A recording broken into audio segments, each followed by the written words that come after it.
श्रीमद्भागवत महापुराणाय चतुर्थ स्कंद द्वितीय अध्याय गृहेषु कुटधर्मेषु सक्तो ग्राम शिक्षेक्षया कर्मतंत्र मिनुते भेदवानी दवी पवग्नि। जिस कपटपूर्ण धार्मिक गृहस्थ जीवन में कोई मनुष्य भौतिक सुख के प्रति आसक्त रहता है और साथ ही वेदों की व्यर्थ व्याख्या के प्रति आकृष्ट होता है, इसमें उसकी सारी बुद्धि हर ले जाती है और पूर्ण रूप से सकाम कर्म में लिप्त हो जाता है। राजा दक्ष ने शरीर को ही सब कुछ समझ रखा है। इसने विष्णुपाद अथवा विष्णु गति को भुला दिया है और वह केवल स्त्री संग में ही लिप्त रहता है, अतः इसे शीघ्र ही वक्रेत का मुख प्राप्त होगा। विद्या बुद्धिर विद्यायाम कर्म चमाश्चलो संसर्वेत चामुनु सवर्णवानिमिम।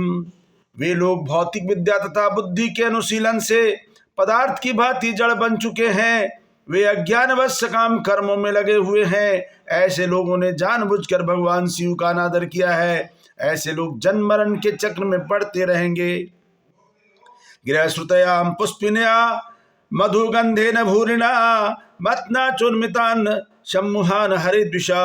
मोहक वैदिक प्रतिज्ञाओं की पुष्पमयी अलंकृत भाषा से आकृष्ट होकर जो जड़ बन चुके हैं और शिवद्रोही हैं, वे सदैव सकाम कर्मों में निरत रहें।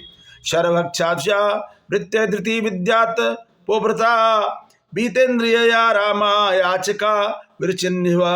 हे ब्राह्मण, केवल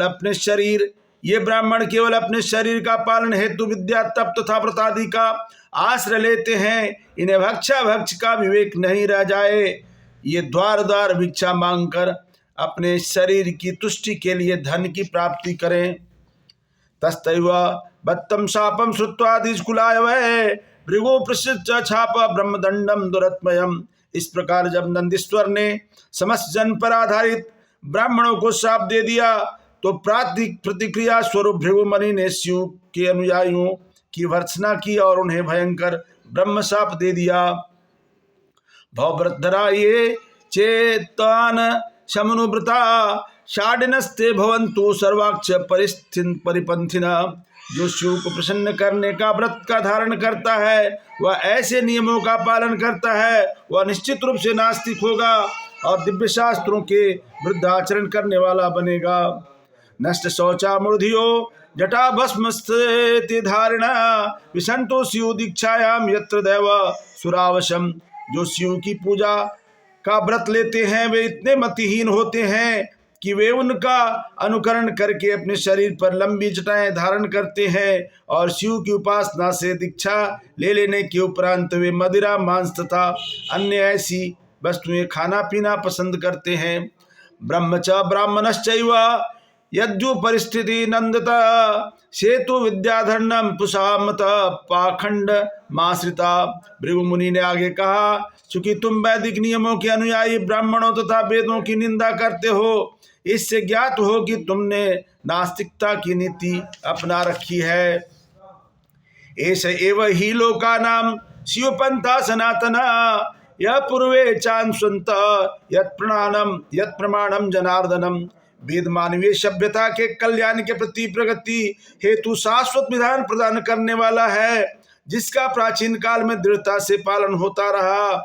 इसका सशक्त प्रमाण पूर्ण पुरुषोत्तम भगवान स्वयं है, जो जनार्दन अर्थात समस्त युवाओं में शुभेच्छु कहलाते हैं। तद ब्रह्मम परमम शुद्धम सताम ब्रह्मम सनातनम विग्रहम यात पाखंडम दैवयो यत्र भूतराट। ऐसे वेद के नियमों की निंदा करके जो सत्पुरुषों के शुद्ध तथा परम पथ है, अरे भूतपति शिव के अनुयायियों, तुम निस्संदेह नास्तिकता के स्तर तक जाओगे। मैत्रेय उवाच तस्वैव बत्त शापम भृंगो स भगवान भव निष्क्रामतता किंचित दिविनाम इव शानुगा।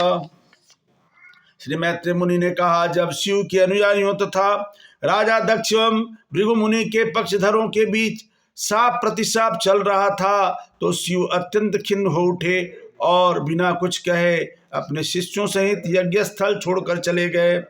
तेपि विश्वसृजा सत्रम सहस्त्र परिवात्सरान संविधाय में स्वाय यत्रेभ्य ऋषियो हरि श्री मैत्रेय मुनि ने आगे कहा, हे विदुर, इस प्रकार विश्व के सभी जनकों ने 1000 वर्ष तक यज्ञ किया, क्योंकि भगवान श्री हरि की पूजा की सर्वोत्तम विधि यज्ञ ही है।